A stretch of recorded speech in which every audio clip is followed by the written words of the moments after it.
Hi,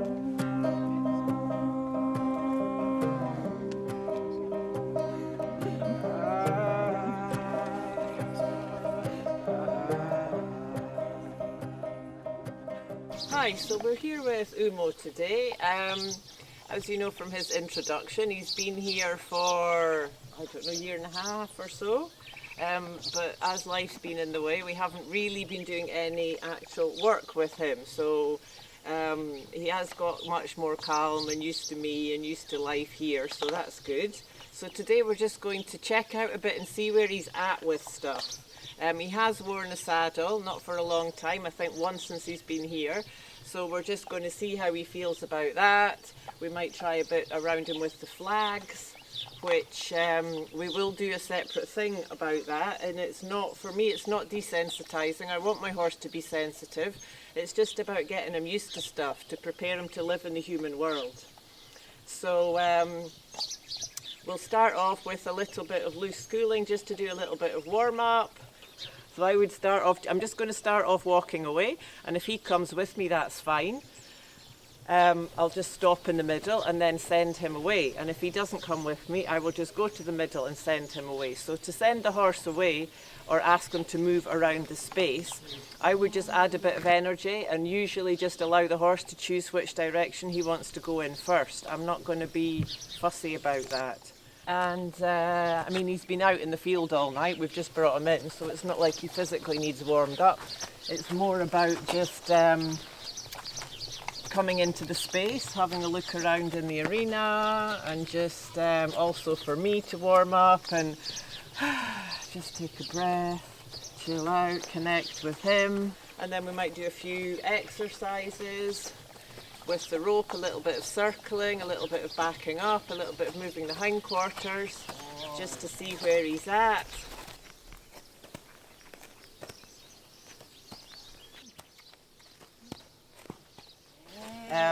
We're going to do this just with the rope halter on, just like he's there, you see. So I want him to be able to stretch and open his jaw. So I like the rope halter because that gives, it's quite thin, so it's a bit sharp. It gives plenty control if you need it. But on the other hand, it allows the horse to be able to stretch and open his jaw, which is very important. So it means he can release and relax his jaw, which means the relaxation will go through his whole body. That's where we hold all the tension. And also, if he's opening his mouth in protest, I want to see that so I can do something about it. Great way to start, Umo. Lovely, lovely chill out relaxation before we even get going.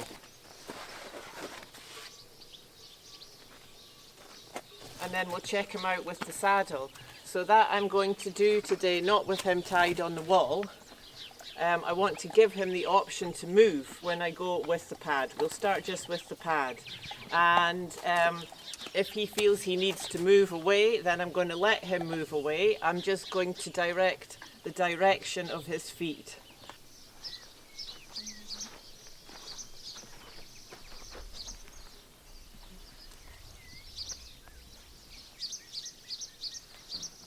So I'm just going to use a spare stirrup leather just to tie the stirrups together, just to stop them coming down or flapping around or annoying him in the beginning. Obviously he'll have to get used to that, but for now it's just enough. He's just going to get used to the girth.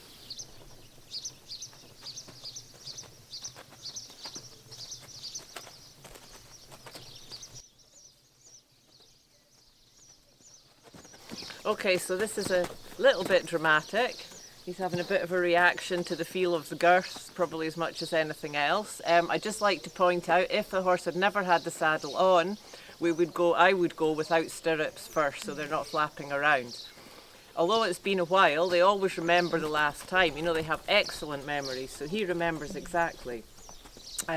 And over there in the Ganaderia, I mean, he did wear the saddle, and they really worked him, I think, every day for at least a month. He wore the saddle. So it's funny, he's still, well, it's not funny because he's a very sensitive horse. He still has such a big reaction to it. So every horse is completely different, you know. Some horses will hardly have a reaction at all. Mainly the reaction comes when they go to canter, because of that round movement. They, you know, like the kind of dolphin movement, they feel the girth more when they go to canter. And some horses might only do that once. Some more sensitive horses like him might do that for a long time. Galileo's father, for example, I mean, he really did that all his life. It just depends.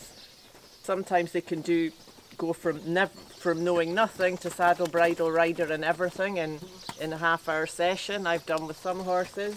And that sewing process can take weeks, months, or even years with some horses, so it just depends. Okay, so we're just having a little break, and then we're going to try that again and see if we can just get a bit more of a smoother canter, if he's going to accept that a bit more. I did forget to mention that I prefer, when possible, just to set a horse loose with the saddle and just allow that to work it out themselves, rather than keeping them on a rope, you know. Then they can choose which way they want to go, how fast they want to go, and it's just about a bit to encourage them to explore how they can go forward with that. You know, it's a big dramatic thing for a horse. That's where the wild animals would jump on them in nature to attack them. So suddenly having this thing strapped on their back, apart from the feel of the girth, you know, it's a big deal for them. So it's nice, I prefer just to let them explore that on their own. So let's go off again and see if he can accept that enough to canter around a bit more smoothly this time.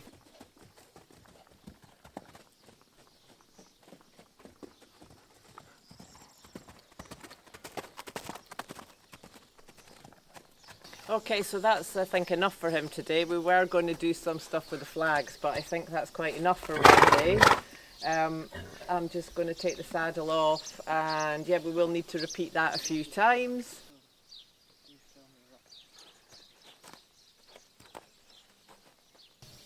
Okay, so that was a lot of fun. Looking forward to carrying on Umo's story and see where we get with him. And yeah, thank you for being with us, and we'll see you next time.